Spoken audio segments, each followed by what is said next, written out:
গরম তেলে আঙ্গুর ভেজে বড় বড় রেস্টুরেন্টগুলো এমন সব ডিশ বানায় যার জন্য আমাদের হাজার হাজার টাকা ব্যয় করতে হয়, আর আমরা ভেবে নিই এটা হয়তো পৃথিবীর সবচেয়ে দামি খাবারের মধ্যে একটি। তোমরা কি ভাবছো গরম তেলের মধ্যে আঙ্গুর দিলে তেল ও আঙ্গুর দুটোই নষ্ট হয়ে যাবে? একদমই নয়, দুটো দিয়ে একদমই দারুণ সুস্বাদু একটা রেসিপি শেয়ার করব।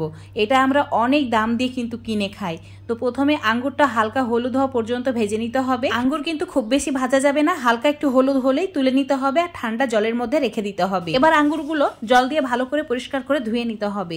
তোমরা চাইলে 2-3 বার জল পাল্টেও ভালো করে ধুয়ে নিতে পারো। আঙ্গুরের খোসায় বা আঙ্গুরের ভেতরে একদমই যাতে তেল না থাকে সেই হিসাবে ভালো করে 2-3 বার জল পাল্টে ধুয়ে নেওয়ার চেষ্টা করবে। এবার আঙ্গুরের ডাটা থেকে আঙ্গুরগুলোকে ছাড়িয়ে নিয়ে একটা প্লেটের মধ্যে রেখে দিতে হবে। আর এর মধ্যে যদি কিছু নষ্ট আঙ্গুর থাকে সেগুলোকে বাদ দিয়ে দিতে হবে। আমি সবগুলো একটা প্লেটের মধ্যে নিয়ে নিয়েছি। আর এই প্লেটের মধ্যে দেখো প্রায় 200 গ্রাম মতো আঙ্গুর আছে, একদম ভালোভাবে পরিষ্কার করা হয়ে গেছে। আর আঙ্গুরগুলো এতটাই নরম হয়ে গেছে যে খুব সহজেই এটা পেস্ট হয়ে যাবে। একটা মিক্সার জারের মধ্যে সব আঙ্গুরগুলো আমি নিয়ে নিলাম আর তারই সঙ্গে অ্যাড করে দিচ্ছি কিছু কাঠবাদাম। এখানে 8-10টি মতো কাঠবাদাম নিয়েছি, 8-10টি মতো কাজু নিয়েছি আর 1 চামচ তিল নিয়েছি। আর তিলটা অবশ্যই একটু ভেজে তারপর অ্যাড করবে।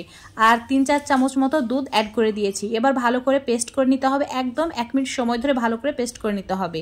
তো দেখো পেস্ট আমার করা হয়ে গেছে, একটা মসৃণ পেস্ট আমি তৈরি করে নিয়েছি। এবার এটাকে সাইডে রেখে দিতে হবে আর চুলোর উপর একটা ফ্রাই প্যান বসিয়ে নিতে হবে। চুলোর আঁচটা একদম লো রেখে দিয়ে দিতে হবে 3 চামচ মতো ঘি আর দিয়ে দিতে হবে 4-5 চামচ মতো চিনি। চিনিটা নিজেদের পছন্দ মতো কম বেশি করে অ্যাড করবে, কিন্তু একটু কম দেওয়ার চেষ্টা করবে। এবার এই চিনি একদম ভালোভাবে গলে যতক্ষণ না যাচ্ছে ততক্ষণ এইভাবে অনবরত নাড়াচাড়া করতে হবে। আর চুলোর আঁচটা মিডিয়াম টু লো রেখেই কিন্তু নাড়াচাড়া করবে, একদম হাই ফ্লেম করলে হবে না। দেখতে পাচ্ছ চিনিটা অনেক বেশি মেল্ট হয়ে গেছে, মানে গলে গেছে। চিনি আর ঘি যখন ঠিক এইরকম হয়ে যাবে তখন অ্যাড করে দিতে হবে সুজি। এখানে সুজি না ভেজেই অ্যাড করবে, একদম কাঁচা সুজি 1/2 কাপ মতো আমি অ্যাড করে দিয়েছি।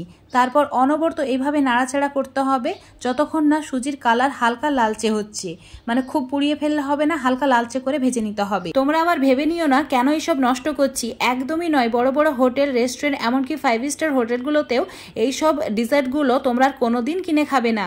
একবার যদি জেনে যাও এইভাবেই তৈরি করা হয়। দেখো সুজি আর ঘি সম্পূর্ণ আলাদা হয়ে গেছে, ঘিটা সুজির উপরে চলে এসেছে। এবার এই সময় অ্যাড করে দিতে হবে আগে যে আমরা পেস্টটা করে রেখেছিলাম সেটা, যারটাতে অল্প একটু দুধ দিয়ে ধুয়ে সেটাও অ্যাড করে দিতে হবে। আমরা এখানে আঙ্গুরের সঙ্গে কাজু, কাঠবাদাম, তিল সমস্ত কিছু অ্যাড করেছি, তাই এটা খেতে অনেক বেশি সুস্বাদু হবে। এখন অনবরত এইভাবে নাড়াচাড়া করে মেশাতে থাকতে হবে। দেখতেই পাচ্ছ এটা অনেক বেশি ঘন হয়ে যাচ্ছে। আর চুলোর আঁচ অবশ্যই মিডিয়াম টু লো করে রাখতে হবে, না হলে মিশ্রণটা পুড়ে যাবে। দেখো এটা অনেক বেশি এখন ঘন হয়ে গেছে, একদম আঠালো একটা মিশ্রণের মতো রেডি হয়ে গেছে। এই মিশ্রণটা যে কোনো পাত্রে সেট করা যাবে না। এখন আঙ্গুরের মিশ্রণটা রেডি হয়ে গেছে, চুলো থেকে নামিয়ে একটা ট্রের মধ্যে অল্প একটু ঘি ব্রাশ করে এটা রেখে দিতে হবে।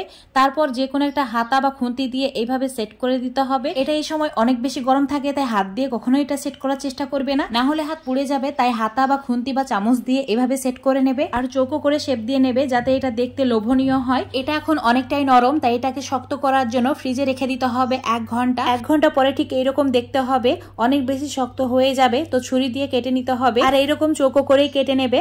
বড় বড় হোটেল, রেস্টুরেন্ট, এমনকি 5 স্টার হোটেলে খাবারের পর ডেজার্ট হিসাবে এটাকে সার্ভ করা হয়। এগুলো খেতে এত বেশি সুস্বাদু যে তাই এর দাম অনেক বেশি। এটা তৈরি করা দেখে বুঝতেই পারছো এটা খেতে কত মজার হবে। আর এগুলো খুবই সহজে বাড়িতে বানিয়ে স্টোর করে রাখতে পারবে কয়েক মাস পর্যন্ত। কিন্তু এগুলো এত সুস্বাদু হয় যে একবার খেতে বসলেই প্রায় 10-12টি একসঙ্গে খেয়ে ফেলবে। তাই যখনই তৈরি করবে একটু বেশি পরিমাণে তৈরি করার চেষ্টা করবে। আজকের এই রেসিপিটা যদি তোমাদের ভালো লেগে থাকে অবশ্যই লাইক, শেয়ার, কমেন্ট করে দেবে। এটা একটা উপকারী ভিডিও, তাই সবাই যাতে দেখতে পায় তার জন্য একটু বেশি করে শেয়ার করবে।